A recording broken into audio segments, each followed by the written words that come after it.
Fala galera, chegando com as informações importantes do Cruzeiro.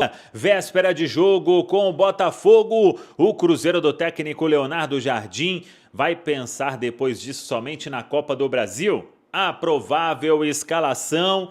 Atacante treinou normalmente, hein? Será que vai para o jogo? Venda de ingressos, tudo isso você confere a partir de agora na Samuca TV. Vamos lá, pessoal, antes aquele pedido sempre importante para você deixar o like, hein? É só clicar aí no joinha, você vai curtir o vídeo. Você que ainda não é inscrito aqui na Samuca TV, faça a inscrição, na sequência ative o sininho para não perder nenhum conteúdo. Vamos juntos com as quentes do dia, nesta quarta-feira, véspera de jogo importante com o Botafogo, com um bom público no Mineirão, hein? Teremos aí, muito provavelmente, mais de 30 mil torcedores nesta despedida em casa na Série A do Campeonato Brasileiro. A venda de ingressos segue, ingresso.cruzeiro.com.br. O Cruzeiro diante da equipe do Botafogo para garantir pelo menos a terceira colocação, como quer o técnico Leonardo Jardim. A preparação foi encerrada com treinamento hoje à tarde na Toca da Raposa 2, o ritmo já é de concentração e com boa notícia, porque o Arroio treinou normalmente com o grupo, participou de toda a atividade. Para iniciar a partida, a gente já tinha trazido a informação que é pouco provável, mas como ele treinou, vai ficar uma dúvida aí. Eu tinha achado que ele sequer ia para o banco, já que teve uma contratura muscular no sábado diante do Ceará. Deu uma resposta muito positiva, trabalhou parcialmente ontem, integralmente hoje, e aí vamos ver. Para titularidade, a informação é que ele não começa. Então vamos aguardar qual será a ideia e o plano do técnico Leonardo Jardim, se leva o atleta pelo menos para uma composição no banco de reservas. Se o Arroio ficar fora, e é a tendência, Luiz Sinisterra pode ser titular pela segunda vez. Ele foi titular diante da equipe do Juventude e agora poderia iniciar diante da equipe do Botafogo, dentro daquilo que a gente já trouxe. A ideia é de um Cruzeiro muito forte, com praticamente o que tem de melhor, com volta de Lucas Silva, e aí para seguir se preparando, pensando nos duelos diante da equipe do Corinthians. Importante sempre estar em um ritmo forte de competição, nada melhor do que isso, do que um jogo em casa contra o Botafogo, para também deixar o Cruzeiro preparado para o duelo da semana que vem, o jogo de ida diante da equipe do Corinthians. Caio Jorge treinou mais uma vez e vai para o jogo, ele que busca aí a artilharia isolada da Série A do Campeonato Brasileiro. Vamos aguardar então somente a escalação oficial nesta quinta-feira e aí vamos saber se Arroio vai pelo menos para a composição do banco de reservas. Uma informação importante: no domingo o Cruzeiro joga com o Santos, aí sim a última partida da Série A do Campeonato Brasileiro. O Santos fez contato com o Cruzeiro, querendo que o Clube Celeste fizesse a liberação do Zé Ivaldo e também do Lautaro Dias, jogadores que estão emprestados pelo Cruzeiro ao time paulista. E a resposta do Cruzeiro foi a seguinte: o Zé Ivaldo está liberado. O Cruzeiro considera o mesmo que considerou com o Grêmio, que o Zé Ivaldo já é jogador da equipe do Santos, já atingiu a meta e aí ele será comprado pelo time santista. Já o Lautaro Dias não será liberado. Ele ainda está emprestado até a metade do ano que vem. O Santos não fez nenhuma opção antecipada de comprar os direitos do atleta. Então, o Lautaro Dias não será liberado, ao contrário aí do Zé Ivaldo, que poderá jogar no domingo, normalmente, o duelo lá da Vila Belmiro, quando, neste jogo, aí sim, o Cruzeiro deve ir com um time completamente diferente. Vamos ver qual será o plano até do Leonardo Jardim quanto à delegação que viaja para Santos. O Cruzeiro vai treinar sexta e sábado na Toca da Raposa 2. No sábado segue para São Paulo e aquele trajeto de ônibus até Santos para o jogo do domingo. E depois é voltar imediatamente após a partida para descansar e se preparar para o duelo de quarta-feira diante da equipe do Corinthians. Sobre esse jogo com o Corinthians, muita gente perguntando sobre a questão dos ingressos. E aí, o Cruzeiro deve iniciar a venda nesta sexta-feira. Claro que teremos aí uma venda absurda, Mineirão lotado com toda certeza. Então é aguardar, quem sabe ainda nesta quinta o Cruzeiro divulgando os detalhes da venda. Ela deve começar na sexta-feira, o pensamento na semifinal da Copa do Brasil. Tá falado, pessoal? Põe na tela aí, Gabriel, os jogos que credenciaram o Cruzeiro como postulante ao título e os tropeços que acabaram com esse sonho do Cruzeiro. Veja só as vitórias do Cruzeiro contra os times que são times, com exceção do Corinthians, né, que não está brigando lá na ponta. O Bahia, sim, o Botafogo, sim, o Grêmio Peronomútil, o Palmeiras, sim, o Flamengo, sim, né, mas meteu um 4-1 no Grêmio. Um 3-0 no Corinthians, era para ter sido 4 ou até mais. Não fosse o erro de arbitragem, inclusive admitido pela turma lá da CBF. Então 3-0. Um 3-0 no Bahia, foi um 2-1 lá e um 3-0 aqui. Lembrando que esse 2-1 do Cruzeiro lá foi a primeira derrota do Bahia em casa na temporada. Depois perdeu mais uma, né? Foram 2 derrotas, não foram? Do Bahia pro Cruzeiro? Não, do Bahia em casa, dentro de casa na temporada. Acho que no Brasileirão foram 2 derrotas. Eu acho que teve mais uma derrota mesmo. Eu não sei que time foi, mas teve 2. O Cruzeiro foi a primeira. O Cruzeiro foi que tirou o lacre do Bahia em casa. Depois um 3-0 aqui e ganhou do Mirassol, que faz uma campanha, né? Convenhamos, tá na Libertadores, né? Então a campanha irretocável do Mirassol. Agora, os tropeços, aí vem a dor do cruzeirense. Porque nós estamos falando do empate com o Ceará. E aí, esse empate recentemente, o broxante empate com o Juventude, tendo sofrido 3 gols de um ataque que não faz gol em ninguém. 0-0 com o Fluminense eu não considero um placar desgraçado, mas o 1-1 com o Sport em casa foi de lascar o lombo do sujeito. A derrota para o Santos em casa, eu também não esperava, porque o Santos vivia ali, como está vivendo no campeonato todo, um período muito ruim.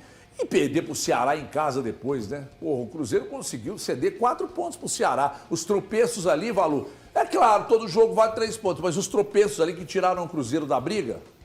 Olha, G, pode ser, né, cara? Eu considero dessa lista aqui toda, né? E aí não estou normalizando as derrotas, a derrota para o Ceará, mas a derrota contra o Santos, por exemplo, tem uma atuação muito prejudicial ao Cruzeiro da arbitragem. Contra o Sport e contra o Juventude, eu considero os tropeços mais viscerais, principalmente pegando essa reta final, né? Já era mais para essa parte de reta final. O Sport, poucas rodadas depois, acaba sendo rebaixado matematicamente. Contra o Fluminense, eu não considero tropeço. Assim, o Cruzeiro jogou, produziu mais que o Fluminense. O Fluminense até nos 15 primeiros minutos é melhor. E a última delas foi contra o Ceará, que está tendo a sua briga. Mas eu pontuaria, além dessas aqui, é que essa não tá porque foi mais no início lá, né? O empate contra o Vitória, mas essa eu não coloco na conta do Cruzeiro, né? Foi um empate num jogo que, até a época, eu me lembro bem. De acordo com a condição do Barradão, aquela chuva incrível que aconteceu lá, esse empate deve ser considerado interessante. Não foi um empate considerado interessante para mim, mesmo à época, porque acho que em condições normais, à época que aconteceu o jogo, o Cruzeiro seria favorito e teria boas possibilidades de vencer. E assim, claro que se destaca mais os jogos vencidos para cima, clássicos, né, nacionais, ali, igual contra o Corinthians, mas o Grêmio, quando vem enfrentar o Cruzeiro, vem um Grêmio numa condição muito ruim. O 3-0 ali contra o Bahia é o jogo depois do empate contra o São Paulo, 1-1. Ali naquele jogo contra o Bahia, foi o jogo que o Cruzeirense olhou e falou: esse time é capaz de jogar assim? O 3-0 aplicado no Mineirão, e o Mirassol foi a primeira fase. O primeiro jogo, né, do Campeonato Brasileiro. Então, são muitas nuances, HG. A gente consegue achar mais jogos, além desses aí também, para falar dos tropeços ou dos triunfos do Cruzeiro, mas certo é que é uma campanha muito importante durante todo o Campeonato Brasileiro. Ô, HG, tem um amigo nosso, jornalista lá de Divinópolis, que eu acho que teve um trabalhinho até divertido aí para fazer nos últimos dias. Quem é ele? Guilherme Amaral. Ídolo máximo. Grande Guilherme Amaral. Eu amo Guilherme. Torcedor do Cruzeiro, um cara jornalista, apaixonado pelo Cruzeiro, entende pra caramba de futebol. E ele fez um levantamento muito curioso, que eu gostei e vou falar sobre ele aqui pra gente falar a respeito do Cruzeiro. Me fala 3 times aí, tirando o Cruzeiro, que você tem curtido pra caramba, tem jogado muito bem na atual temporada. Mirassol. Mirassol, tá. O Fluminense com o Zubeldia tem me agradado. Tá. Mirassol, Fluminense...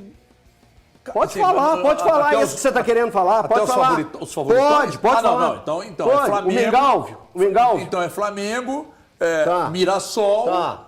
e um outro pode ser até o Bahia mesmo. Agora não me tenha me encantado tanto. Então vamos lá, nos últimos 40 jogos, Fluminense, o Fluminense perdeu 12 jogos.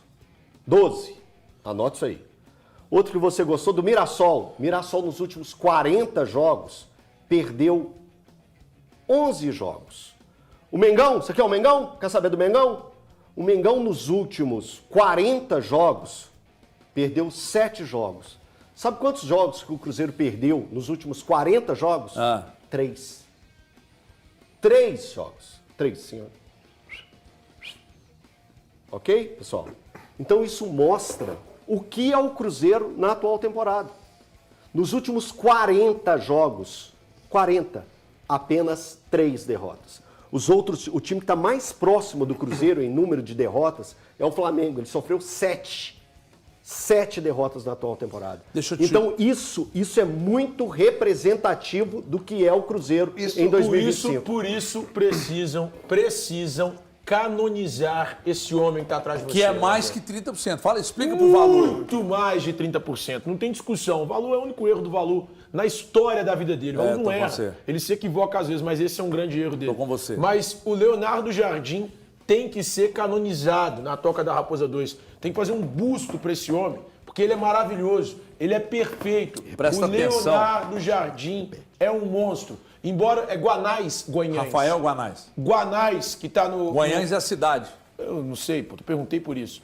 O Guanais, que tá hoje no Mirassol, é um baita treinador. Absolutamente promissor. Mas ninguém no Brasil hoje tá no mesmo patamar, no mesmo nível do Leonardo Jardim. Ei, pronto, Thiago, pronto. Um monstro. Já deu, né? Já deu, cansou. Tá bom. Nós já entendemos um recado. Olha lá, olha isso, olha isso. Olha isso. Olha isso. Que isso. Gostoso. Aqui, deixa eu contar uma coisa pra vocês. Tudo babado. Presta atenção no que eu vou te dizer aqui. Nossa, sujou Futebol, o monitor, irmão. quem disser, não, porque um dia o Guardiola... Esquece. Guardiola não é a última palavra, embora seja o maior para muitos, para mim não, o maior para mim é o Klopp, do futebol mundial. Tudo bem. Mas quando ele diz que treinador é só 30%, isso é uma estratégia até para tirar um pouco da responsabilidade dele, então humildão. Não é.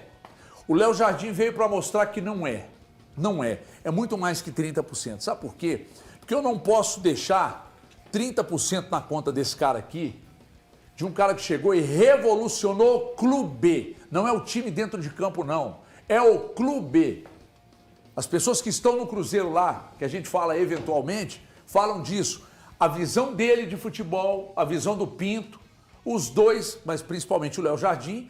O Léo Jardim revolucionou o clube. As ideias do Léo Jardim de futebol revolucionaram o jeito do Cruzeiro tratar o futebol. Então, treinador não é só 30%, a participação dele é muito maior. É muito maior no time dentro de campo, é muito maior na participação dele como um cara hoje que é mais que um treinador no Cruzeiro. Entendeu? Então, você tá aí só para desconstruir o Valu, irmão? É isso? É o que você tá fazendo mas aí só numa pra dessa aí o Valu nem briga comigo. A tese do Valu. Não, numa dessa você aí ele tá não aí briga. batendo no cara. Não. Numa dessa aí o Valu não briga comigo. Sabe por que ele não briga? Porque ele me dá razão. Não, te dou não. Eu convenci ele. Ele tá ali, durão e tal, mas ele sabe que é verdade. Então é o seguinte, disparado, para mim, o melhor trabalho do Brasil. Eu reconheço o trabalho do Rafael Guanais, estou com o Thiago, mas é o trabalho desse cara aqui. E vou lamentar demais mesmo se esse cara sair do Cruzeiro. Vou lamentar demais. Aliás, todo mundo vai. Não entra nessa onda, o não, Pedrinho irmão. vai, a torcida vai, e nós vamos lamentar. Sabe por quê? Independentemente de que lado o sujeito esteja. Se o sujeito chega, velho, respeita todo mundo, faz um trabalho de excelência, sabe? E ainda por cima veio cá, né? A primeira entrevista dele foi aqui, aí me deixa muito mais feliz. Então, Léo Jardim, se você for, você vai deixar aqui uma saudade imensa e você vai deixar um exemplo, porque o que você fez no Cruzeiro, tomara que você continue fazendo, viu, Jardim? Repense isso aí, meu filho. Repense isso aí. Pra que você vai sair daqui? Para que você vai sair do melhor estado da federação? Para que você vai sair de perto do melhor sotaque do mundo? Para que você vai sair de perto dessas coisas que só nós temos no mundo? Porque esse aqui é o melhor. Nós somos melhor em tudo. Thiago Valu. Nós temos o melhor estado, nós temos a melhor polícia, temos o melhor não sei o que, temos o melhor não sei o que. Nós somos ótimos, melhor donos da bola do Brasil. E tem o Thiago, pô. E outra coisa, onde é que você vai encontrar? Onde é que você vai encontrar um Valu? Esse nenenzão aqui, esse bebezão aqui? É só aqui, Jardim. Deixa eu dar um recado. Fala, meu filho. Não, é só Fala, assim, Xandão. porque quando eu tô vendo aqui, essa questão dos tropeços, eu não consigo, sinceramente, enxergar que talvez seja o grande problema do Cruzeiro não ter ganhado o Campeonato Brasileiro por conta dos tropeços, porque eu acho que é mais pela campanha fora da curva que o Flamengo fez, cara. Eu acho que o Flamengo, ele É um ponto importante a ser destacado, assim, Breno. porque todo campeonato brasileiro existem resultados de times que escorregam. Eles também têm, Breno. Eles Palmeiras também e Flamengo. Então, Perfeito. por exemplo, na hora que você vê ali, o Cruzeiro perdeu em casa pro Santos, cara, mas o Cruzeiro foi lá e ganhou do Bahia fora de casa. E o Palmeiras empatou em casa com o Só Vitória. que o Flamengo, ele manteve uma regularidade, uma coisa. E isso, cara, é justificado pelo grande investimento que é diferente do Flamengo, pelo grande elenco. E quando você fala do Leonardo Jardim, cara, ele tá aqui não tem nenhum ano. Por isso mesmo. Tem muito pouco tempo. E aí eu fico pensando assim, qual foi o último técnico que passou por aqui que revolucionou tanto o futebol mineiro assim? Eu acho que é difícil a gente lembrar assim, Cara, em eu tão vou te pouco dizer, tempo. como tão Jardim, pouco tempo. revolucionou. Não, e detalhe, porque eu acho que ele Vanderlei revolucionou 2003. o Cruzeiro. E eu Cruzeiro acho, foi mesmo. E eu acho, não, mas aí o Vanderlei teve mais tempo, já era um cara assim. O Luxemburgo já tinha feito trabalhos semelhantes em outros Mas times. revolucionou o Cruzeiro, sim. Sim. Revolucionou. O Vanderlei de Mas 2003 é um o absurdo. ponto que o gente. Breno toca é interessante, porque o Luxemburgo ainda chega no final de 2002, né? O Jardim vai fazer 11 meses de clube, no próximo dia 10. É imediato. E ele é um mudou, cara que ele veio de fora. Quando a HG fala, e vocês falam também, ele mudou, o Cruzeiro hoje tem uma direção diferente. A gente não sabe se isso vai se manter no futuro, quando o Jardim não estiver mais aqui, ou o Joaquim Pinto, mas hoje ele mudou de fato em todos os aspectos, tá? Vai da categoria de base, a nível de estrutura, do departamento de saúde, de instalações, de pensar o futebol. Ele mudou a direção do Cruzeiro completamente. Mano Menezes também em 2015, 16, quando ele chega da primeira vez no Cruzeiro, ele traz um negócio pra ver o jogo por cima. É verdade, mano. Não, eu tô Aqui, rindo, Mano aqui. Menezes. Quando ele A gente tá veio, falando de ele Leonardo trouxe- Jardim, ele mete o Mano trouxe Menezes. Mas ele fez pra te cutucar, Valu. Pra ver o Não, jogo. mas Teve uma vez que o Cruzeiro. Essa aí nem dá, né, Flamengo Breno? Essa aí é muito contratou- fraca, é uma Flamengo provocação contratou muito um fraca. treinador em valor. Tinha um telão. Em valor. Flamengo uma vez contratou um treinador, eu não lembro qual Passa foi, o pé que sério, meteu pô. uma tela de LED atrás do gol. Aí ficava o jogador assim. Aí os caras, não, porque isso aí é inovação. Ah, vai caçar inovação. Mas é caçar. verdade. Essa O Mano Inovação que quebrou esse muito. cara fez. Ó. Isso que o Cruzeiro tem Inovação, hoje de sabe o filmar. que é, irmão? Você viu aqueles gols do Gabriel Barbosa no treino? São filmados por cima.